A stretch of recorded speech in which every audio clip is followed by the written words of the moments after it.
all, apologies if you hear any banging. I'm having some work done upstairs, and so you might hear a bang on the floor. So today, obviously, I'm not here, so I'm going to do this lesson asynchronously, which means you're going to do it through video. So at times you're going to need to pause the video to make your notes, okay? Today's lesson contains some higher material and some foundation material. So you might find that a little bit difficult at times, okay? That's fine, make sure you've got notes on everything, okay? And then if you find the higher bit a bit difficult, that's fine. So please pop down today's title, which is Stopping Distances, or Stopping Distance. And the date here, please, and underline. Now, today we're looking at how do you calculate how long it's going to take someone to stop a car, say. So let's say you've got a car. Okay, it's travelling along a road, and then somebody runs out into the road. Okay. Now, ideally, you would like to stop before that somebody gets run over. So you're in the car, and you see the person run out in the road. Now you might think that that is instantaneous, okay? You see them and you put your foot on the brake. But actually it's not instantaneous, it takes a little bit of time. So the time that it takes for you to see the person run out in the road and then put your foot on the brake is called the thinking distance. I said time, but I meant the distance. The distance that you cover whilst you're thinking about stopping is called the thinking distance. What then happens is you put your foot on the brake and the car will begin to brake, but it doesn't stop instantaneously. It takes some time to stop, and that is called the braking distance. And those two distances added together make up the total distance, which you hope is less than or equal to just before where the person is, and that is called the stopping distance. So the overall stopping distance is made up of two parts, the thinking distance and the braking distance. And you would ideally like the stopping distance to be shorter than where the person is, so you don't run them over. Okay, you might like to pause the video now so that you can draw this diagram. 3, 2, 1. Okay, so then you can write out the equation. So the equation would be stopping distance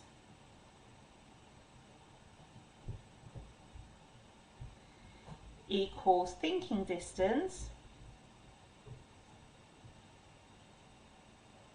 plus braking distance. Okay, so thinking distance is stopping distance plus braking distance. So those two things added together. Okay, so let's have a little look at the detail of this. I'm gonna draw a graph to help me illustrate what I mean by this. So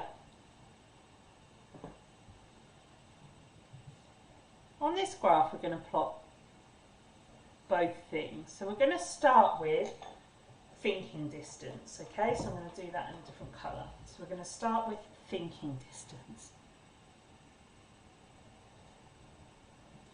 And what's happening is as you're travelling along, okay, as you're thinking about stopping, so in the time it takes you to see the person and think about stopping and then tell your foot to go on the brake, nothing happens to your speed. So if this is a velocity time graph, whilst you're thinking about stopping, nothing will happen to your speed. So your speed remains constant. So on this graph, that will look like this. I'm going to do it in the blue so you can see it's the thinking distance. It's a straight line. So you're thinking about stopping, but you haven't actually put your foot on the brake yet. So you have a constant velocity.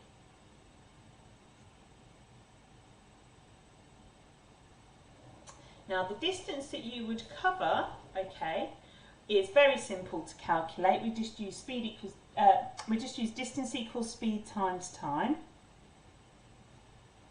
So we're going to use velocity times time.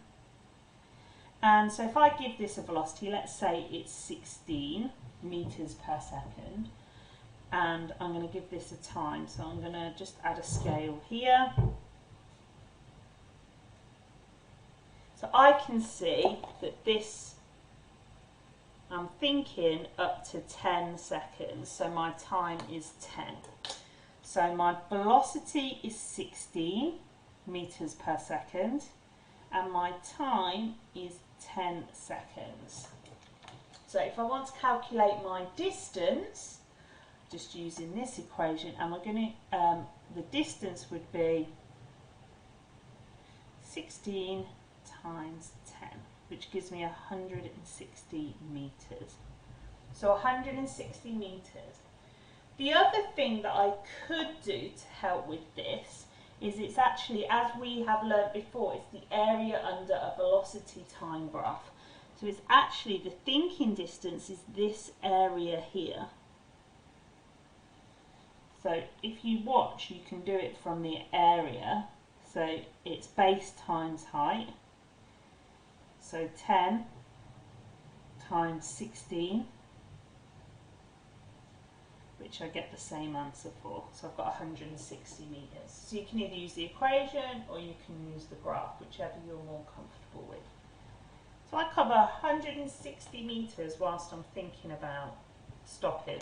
It's probably a bit unrealistic actually. It wouldn't take you 10 seconds to think about it. It'd take you less than a second. But, you know, using these numbers, that's what we've got. Okay, now we're going to try and brake. So we've done thinking distance, so I've done that in blue. So I've done my thinking distance in blue. I'm going to do my braking distance in pink, okay? So I'm going to look at braking distance now. Now braking distance is a bit harder. So both foundation and higher would use this equation, and foundation and higher would use this equation. The next part is higher. Take a note on it, but if you get a bit stuck, it's okay. So braking distance, let's have a little look. So I'm doing that in pink.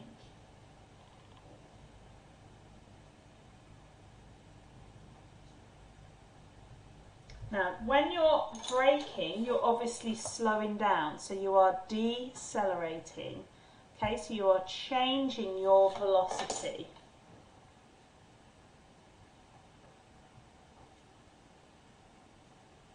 So if you were speeding up, we would call that acceleration, but we're slowing down, so we call it deceleration.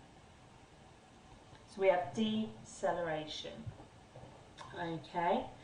Now, there's two ways to figure it out. I'll show you the equation way first, and then I'll show you the area way. But if we look at our graph, we go from 16 and I'm going to go down to 0. Okay.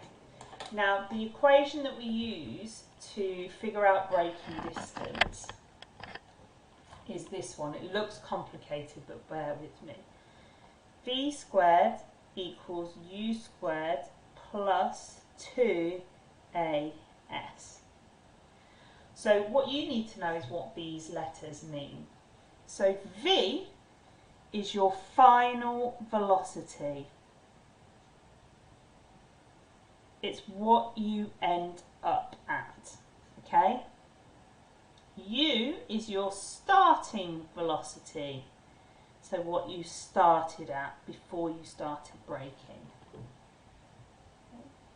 A is your acceleration or deceleration.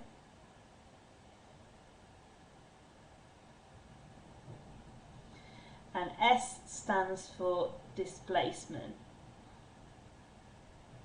or the distance, okay? So that's going to be your braking distance. Alright, so we've got that there. V squared equals U squared plus 2AS. And the way we would use it, and I want you to always do this, okay? We'll do it for this situation. The first thing you do is you write down what you know. So let's have a look at our graph and write down what we know. So what I would do, if it was me, is at the side or just underneath in my question, I would write I'm just going to zoom out slightly. Give me a second. There we go, so we can see everything at once. So at the side, we're going to write what are V, U, A and S are. So let's look at the graph, because that's where we're going to get our data from. So our V is our final velocity. It's what we end up at. So that's here at the bottom. V. Our final velocity is actually 0. So we end up at 0 because we stop. Okay? So that's our V there, 0 meters per second. Our U is what we started at, which is at the top here. So that's 16.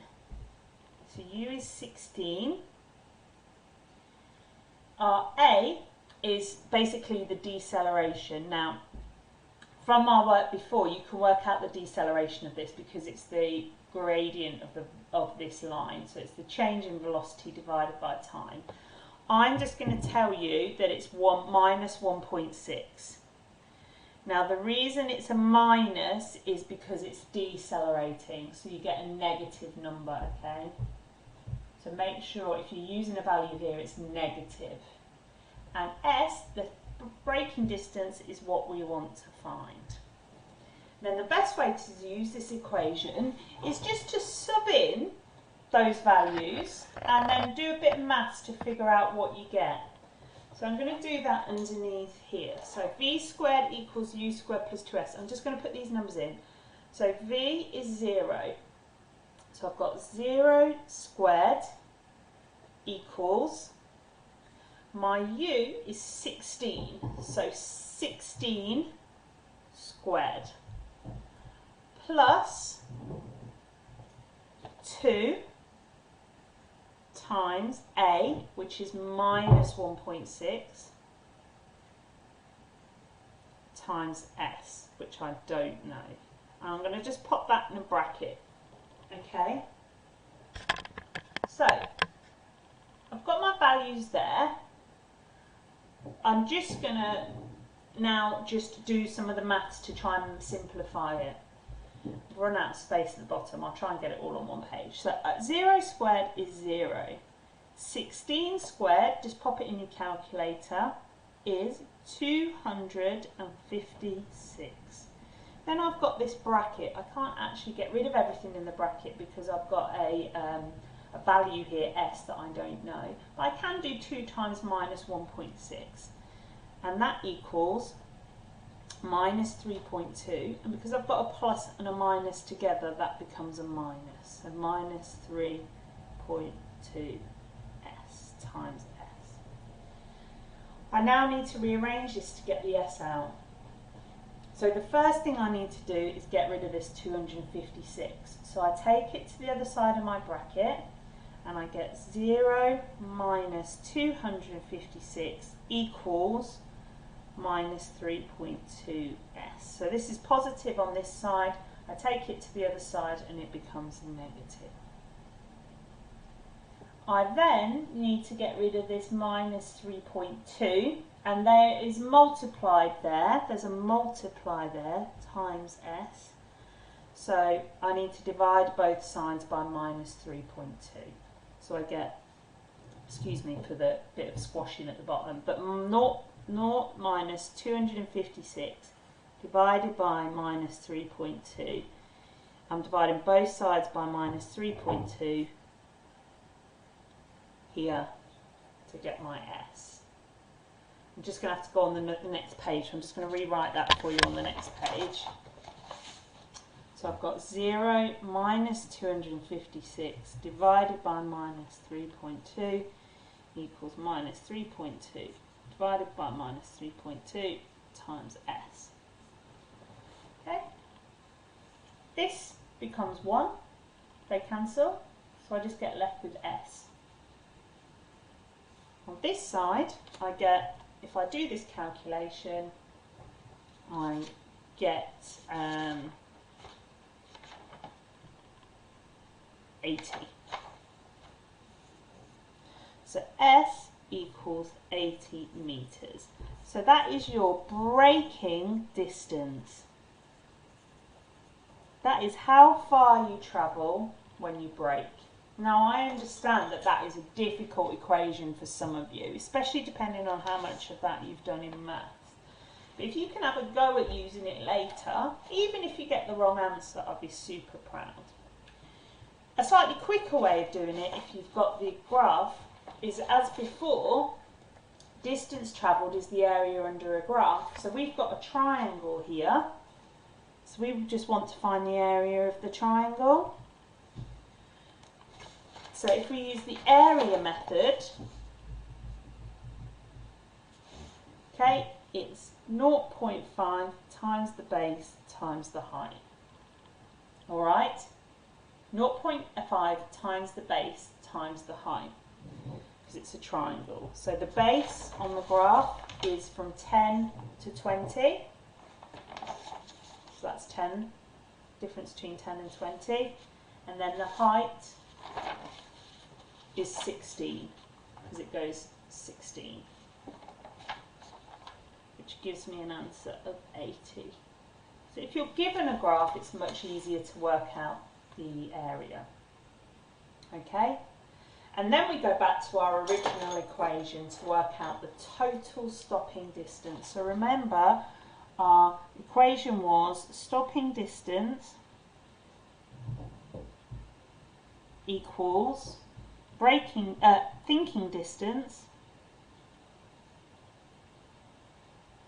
plus braking distance. Okay, so our stopping distance is going to be our thinking distance, which we figured out here, which was slightly easier, 160. And our braking distance, we've just figured out here both ways, is 80. So 160 plus 80 is 240 metres, and that's our answer. All right? Right, what do I want you to do now? So hopefully you've been pausing and making notes as you go along. I'm going to do an example, worked example, so I will write the question out. Why don't you have a go at doing the whole worked example? Then I will set a foundation question and a higher question. I'd like you to try both, but I expect everybody to complete the foundation question. I'd like you to then try the higher question. Not worry too much if you get it right or wrong, but just practice using this equation. And I will then make a video going through the answers. Okay, so stop the video here, make sure you've got all your notes, and then do the example, and then the foundation and higher question. Thank you.